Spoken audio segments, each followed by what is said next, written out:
Hello everyone, welcome to Shivani Maurya classes.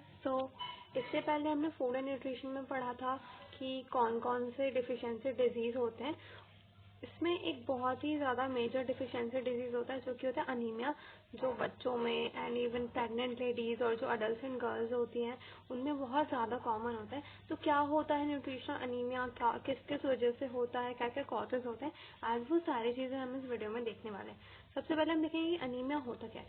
Anaemia क्या होता है, हीमोग्लोबिन लेवल जब फॉल हो जाता है बिलो कट ऑफ यानी कि एक डिसाइडेड रेंज होती है कि इतना हीमोग्लोबिन होना चाहिए एक पर्सन में, अगर उससे कम हो जाता है तो हीमोग्लोबिन लेवल, तो हम कहते हैं कि उस पर्सन को अनीमिया हो गया। अनीमिया अगर हो जाएगा, ऑक्सीजन जो हीमोग्लोबिन लेवल है वो कम हो जाएगा। हीमोग्लोबिन का काम क्या होता है कि वो ऑक्सीजन को ट्रांसपोर्ट करता है। अब अगर हीमोग्लोबिन कम होगा बॉडी में तो लो ऑक्सीजन सप्लाई होगी। ऑक्सीजन सप्लाई लो होने की वजह से जो पर्सन है उसे थकान होगी, फैटीग, उसकी वर्क कैपेसिटी कम हो जाएगी और कभी कभार लोगों को ब्रीथलेसनेस भी हो जाती है। ब्रीथलेसनेस का मतलब है कि सांस नहीं आती, सही से सांस लेने में दिक्कत होती है। तो हम देखते हैं कि इसके कॉजेज क्या है, क्यों होता है ये अनीमिया। तो इसके बेसिकली 3 कॉजेज होते हैं। Ineffective erythropoiesis. इरेथ्रोपोइसिस का मतलब है बॉडी में जो आरबीसी होते हैं, रेड ब्लड सेल्स, उनका प्रोडक्शन। तो अगर वो प्रोडक्शन सही से नहीं हो रहा है तो इनफेक्टिव इरेथ्रोपोइसिस बोलते हैं, इसकी वजह से अनीमिया हो सकता है। सेकंड चीज है हीमोलाइसिस। हीमोलाइसिस यानी कि आरबीसी का डिस्ट्रक्शन हो रहा है। आरबीसी का डिस्ट्रक्शन क्यों हो सकता है, जो सिकल सेल अनीमिया प्रॉब्लम होती है उसमें होता है आरबीसी का डिस्ट्रक्शन। इसके अलावा अगर हम बात करें एक मलेरिया की बात करें, जिसमें क्या होता है कि जो आरबीसी होते हैं उन पर अटैक होता है और जो आरबीसी हैं वो डिस्ट्रॉय होने लगते हैं। तो ऐसी प्रॉब्लम्स की वजह से हीमोलाइसिस होता है, आरबीसी का डिस्ट्रक्शन होता है। उसके बाद blood loss, because of any accident, injury, किसी भी रीजन से अगर ब्लड लॉस होता है तो भी जो बॉडी है उसमें अनीमिया हो सकता है, क्योंकि ब्लड का अमाउंट कम होगा, हीमोग्लोबिन लेवल डाउन हो जाएगा। देन हम बात करते हैं कि कट ऑफ क्या है, कितना हीमोग्लोबिन होना चाहिए, हीमोग्लोबिन लेवल पॉपुलेशन में। तो सबसे पहले अगर हम बात करें फीमेल्स की, तो जो 15 से 49 की एज की फीमेल्स होती हैं उनके अंदर 12 मोर देन, अगर 12 से कम होता है तो हम बोलते हैं अनीमिया है, तो 12 is the cut off. Pregnant women की बात करें तो 11। प्रेग्नेंट वुमेन में इसका जो हीमोग्लोबिन लेवल है वो 11 इसलिए होता है बिकॉज इस टाइम पर हीमोलाइसिस होता है, बॉडी में जो फ्लूइड है उसकी हीमोडाइलेशन होता है और जो बॉडी है उसमें जो फ्लूइड है उसका अमाउंट बढ़ जाता है, जिसकी वजह से जो हीमोग्लोबिन का वॉल्यूम वो डिक्रीज हो जाता है, जिस वजह से जो प्रेग्नेंट वुमेन है उनका जो कट ऑफ होता है हीमोग्लोबिन लेवल का वो थोड़ा कम होता है। अगर हम बात करें रेंज की, तो किस रेंज में होना चाहिए, 11 से 14 की रेंज में अगर हम बात करें ग्राम पर डेसीलीटर, तो ये रेंज होती है फीमेल्स के लिए। देन हम बात करें मेल्स की, तो मेल्स में क्या होता है कि अगर 13 से कम है तो हम बोलते हैं उसको अनीमिया है, या बेसिकली 13.8 होता है इसका basic below cut off.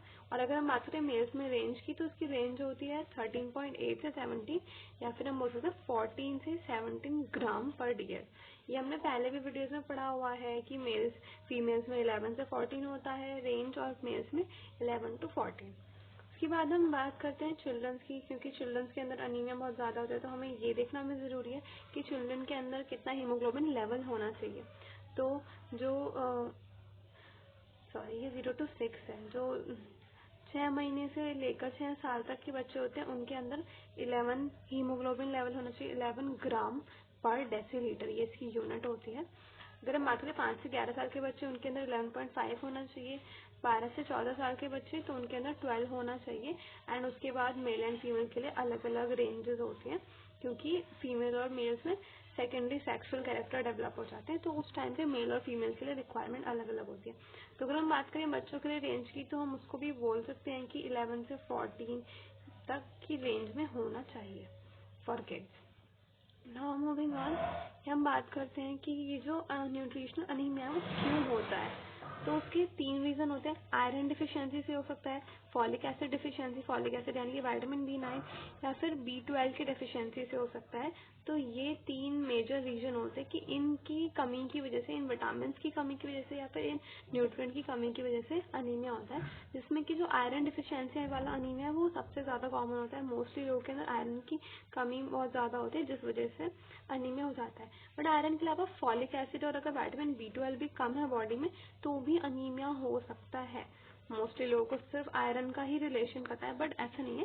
Vitamin B9 और B12 की कमी की वजह से भी अनीमिया हो सकता है। कैसे होता है वो अभी हम देखेंगे। सबसे पहले बात करें आयरन डिफिशियंसी अनीमिया, IDA में अगर पर्सन को, या जो फीमेल है, ये फीमेल्स में होता है, तो फीमेल्स में अगर IDA हो जाता है तो क्या क्या हो सकता है। बच्चे की, जो उसका बेबी है, उसकी प्रीमेच्योर बर्थ हो सकती है, टाइम से पहले ही उसका बर्थ हो जाएगा, लो बर्थ वेट हो सकता है, इन्फेक्शन हो सकते हैं, मोर्टालिटी हो सकती है, बच्चे की डेथ भी हो सकती है। इसके अलावा जो बेबी है उसका लो फिजिकल एंड मेंटल डेवलपमेंट होगा, और साथ ही साथ मैटरनल डेथ होने के चांसेस हैं। इसीलिए इसको प्रिवेंट करना बहुत ज़रूरी है।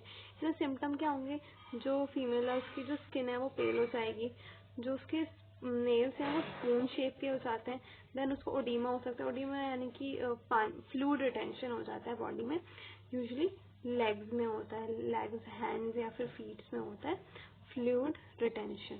इसके बाद अगर हम बात करें कि ये होता क्यों है, इसकी कॉजेज क्या है, तो इम्प्रॉपर डाइट और पॉवर्टी एंड इग्नोरेंस। अगर डाइट सही से ले रहे हैं, डाइट में आयरन का अमाउंट कम है, तो क्या होता है कि अनीमिया हो सकता है, आयरन डिफिशियंसी अनीमिया। उसके बाद अगर हम बात करें इसकी ट्रीटमेंट की, तो ट्रीटमेंट के लिए सप्लीमेंटेशन होते हैं, सही अच्छी डाइट लेनी चाहिए, फोर्टिफिकेशन किया जाता है, एंड बिहेवियरल चेंज कम्युनिकेशन होते हैं, प्रोग्राम्स होते हैं। क्या क्या प्रोग्राम्स होते हैं वो हम अपने आगे चाइल्ड केयर वाले वीडियो में देखेंगे। नाउ मूविंग ऑन, हम बात करेंगे folic acid deficiency anaemia. Folic acid, vitamin B9 होता है, ये विटामिन B9 और विटामिन B12 की कमी से भी अनीमिया होता है। तो वन बाय वन हम इनको भी देखेंगे। तो सबसे पहले हम बात करें अगर फॉलिक एसिड अनीमिया की, तो इससे मेगलोब्लास्टिक अनीमिया होता है। मेगलोब्लास्टिक अनीमिया का क्या मतलब है कि जो आरबीसी है उनका साइज अपने नॉर्मल साइज से बढ़ जाता है और फिर वो सही से ऑक्सीजन ट्रांसपोर्ट नहीं कर पाते। क्यों होता है ये? डाइटरी डिफिशियंसी, डाइट में सही से फॉलिक एसिड का कंजम्पशन नहीं हो रहा है। प्रेग्नेंट वुमेन और इन्फेंट्स में बहुत ज़्यादा देखा जाता है। और यूजुअली जो पर्सन एंटी कॉन्वल्सेंट बेसिकली ये हेडेक की पेन किलर्स होती है, तो जो पर्सन ये पेन किलर ज़्यादा लेता है उसके अंदर विटामिन B9 की कमी हो सकती है, जिससे अनीमिया हो सकता है। तो इसको ट्रीट करने के लिए क्या करें, GLB यानी ग्रीन लीफी वेजिटेबल, हरे पत्तेदार सब्जियां खाएं, और साथ ही साथ सप्लीमेंटेशन लेते हैं अगर रिक्वायरमेंट होती है।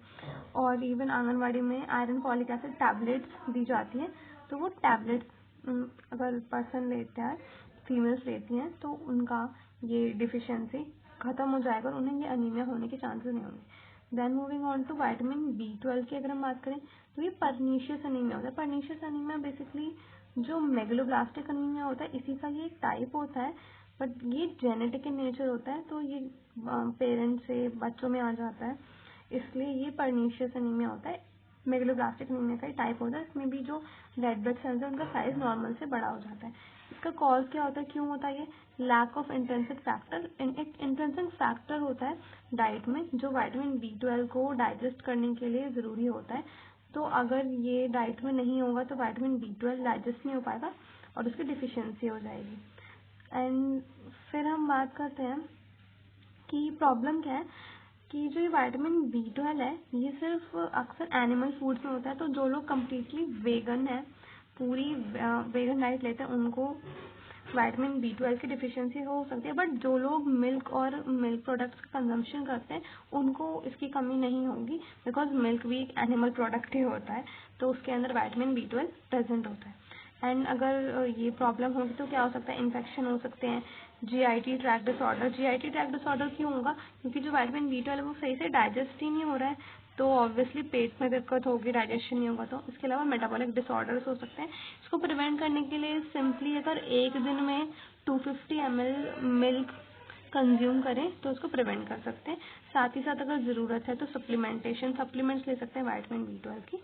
So this is all about today's video, जिसमें हमने देखा कि आयरन की कमी से और विटामिन B9 B12 की कमी से न्यूट्रिशनल अनीमिया हो जाता है एंड क्या क्या चीज़ें होती हैं, मैंने सब कुछ एक्सप्लेन कर दिया। प्लीज़ पूरे वीडियो को अच्छे से रिवाइज कर लेना and so that's all for today's video. Next video में हम डिस्कस करेंगे NIPI। NIPI एक नेशनल प्रोग्राम है जो कि इस न्यूट्रिशनल अनीमिया को प्रिवेंट करने के लिए होता है। क्या होता है इस प्रोग्राम में, if you want to know तो मेरा नेक्स्ट वीडियो जो चाइल्ड केयर एंड एजुकेशन वाले कॉलम में होगा वहाँ पर जाकर देखना, मैं उसको पूरा एक्सप्लेन करने वाली हूँ। So stay connected, bye bye, take care, happy learning.